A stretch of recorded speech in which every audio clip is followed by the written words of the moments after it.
విజయవాడలో cricket betting కార్యకలాపాలకు పాల్పడుతున్న వారిపై కఠిన చర్యలు తీసుకునే దిశగా సిపి రాజశేఖర్ బాబు చర్యలు చేపట్టారు. సిపి కార్యాలయంలో రౌడీ షీటర్లు, మత్తు పదార్థాలకు అలవాటు పడిన వారు, chain snatching, mobile snatching, motorcycle దొంగతనాలకు పాల్పడిన వారికి ప్రత్యేకంగా క్రికెట్ బెట్టింగ్ పై కౌన్సిలింగ్ నిర్వహించాలని నిర్ణయించారు.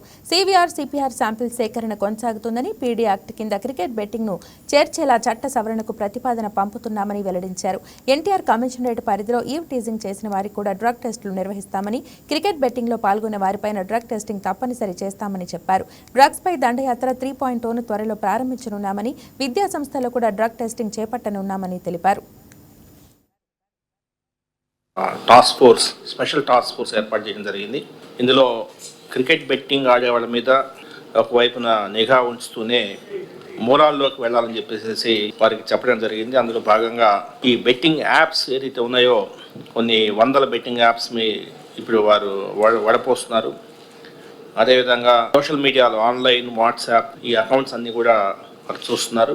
ఎందుకంటే ఒక 30 ఏట దాడితో ముందుకెళ్ళాలనే ఆలోచనలుగా ఒకవైపున ఈ VPN ఉపయోగిస్తూ ఏదైతే వెబ్సైట్స్ రన్ చేస్తున్నారో వాళ్ళందరి మీద ఉక్కుపాదం మోపే విధంగా, అదేవిధంగా కొంత ఆఫ్లైన్ బెట్టింగ్తో పాటు, ఆఫ్లైన్ అంటే ఏదో ఒక కామన్ గేమింగ్ హౌస్ మాదిరి పెట్టుకొని అక్కడ కూర్చొనేసేసి ఈ డబ్బులు అక్కడక్కడ కడుతుంటారు. ఇటువంటి ఆఫ్లైన్ బెట్టింగ్ మీదే కాకుండా ఆన్లైన్ బెట్టింగ్ మీద కూడా ఉక్కుపాదం మోపాలనే ఉద్దేశంతో ముందుకు పోతున్నాం.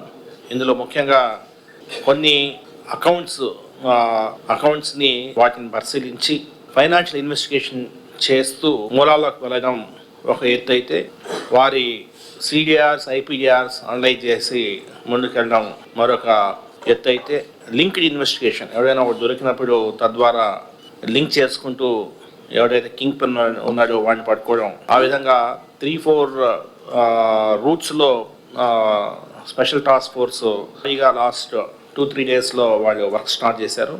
చాలా బాగా ఇన్వెస్టిగేషన్ చాలా గట్టిగా ప్రోగ్రెస్ అవుతా ఉంది. ఏదైతే నేరాలు ఉన్నాయో ఆ నేరాల్లో బెట్టింగ్ అనేది లేకపోవడం వల్ల కొంత ఇబ్బందికరంగా ఉంది. సో దాన్ని అడ్రస్ చేయడానికి కొంత చట్టంలో కూడా మార్పులు తీసుకురావాల్సిన అవసరం ఉంది. అదేవిధంగా ఈవ్ టీజర్స్ కూడా పట్టుకురామన్నాము. నెక్స్ట్ కార్యక్రమం ఎవడైనా ఈవ్ టీజింగ్ చేస్తూ ఉంటే పట్టుకొచ్చి ముందు NDPS టెస్ట్ చేయిస్తాము. ఎటువంటి పరిస్థితుల్లో ఉపేక్షించలేదు. నైట్ టైమ్స్ ఓపెన్ డ్రింకింగ్ చేసిన, ఆటోల్లో కూర్చొని డ్రింకింగ్ చేసిన, లేదంటే బార్ దగ్గర కొట్లాడుకున్న ఇటువంటి క్యారెక్టర్స్ అందరినీ తీసుకొచ్చేసి డ్రగ్ టెస్ట్లు చేయించడం జరుగుతుంది. అది కూడా ఫ్రీక్వెంట్గా, ఒకసారి పాజిటివ్ వస్తే ఫ్రీక్వెంట్గా చేస్తుంటాం. ఇప్పుడు పాజిటివ్ లిస్ట్ వచ్చింది. ఈ పాజిటివ్ లిస్ట్ వచ్చిన వాళ్ళందరినీ కూడా ఇంకా ఫ్రీక్వెంట్గా మంత్లీ అది కూడా సర్ప్రైజ్గా చేస్తుంటాం. రెండోసారి కానీ వీడికి కానీ పాజిటివ్ వచ్చిందా అవుట్, వాడు రెండోసారి పాజిటివ్ వస్తే వాడు అవుట్. వాడి మీద NDPS కింద కేసు కట్టి లోపల బాధ్యతని నిర్ణయించుకున్నాము. ఈ క్రికెట్ బెట్టింగు పిల్లలంతా కూడా ఈ క్రికెట్ బెట్టింగ్ అలవాటు పడుతూ ఉన్నారు. సో మీరు క్రికెట్ బెట్టింగ్ అలవాటు పడితే మేము పట్టుకొస్తాం. సర్ప్రైజ్గా సడన్ కాలేజ్కి వెళ్ళి కాలేజ్లో అందరికీ టెస్ట్ చేయాలనేది అది త్వరలోనే స్టార్ట్ చేస్తున్నాం. అలా టెస్ట్ చేసి ఒకవేళ ఆ టెస్ట్లో 100% డ్రగ్ డిటెక్షన్లో నెగిటివ్ వచ్చింది అనుకోండి, అటువంటి వాళ్ళకి ఒక మంచి సర్టిఫికేషన్. డ్రగ్ డిటెక్షన్ కిట్ కావాలంటే కూడా we are ready to provide. Of course మామూలు వాళ్ళకి 200 రూపాయలు ఏదో డ్రగ్ డిటెక్షన్ కిట్. సో ముఖ్యంగా యువత చాలా జాగ్రత్తగా ఉండాలా. స్టూడెంట్స్ ఇప్పటి వరకు ఉన్నా కూడా ఇప్పటి నుంచైనా కనీసం, ఎందుకంటే 3.0లో మళ్ళీ బయటపడితే మళ్ళీ పోలీసు రికార్డ్స్లోకి ఎక్కొద్దనేది సూచన.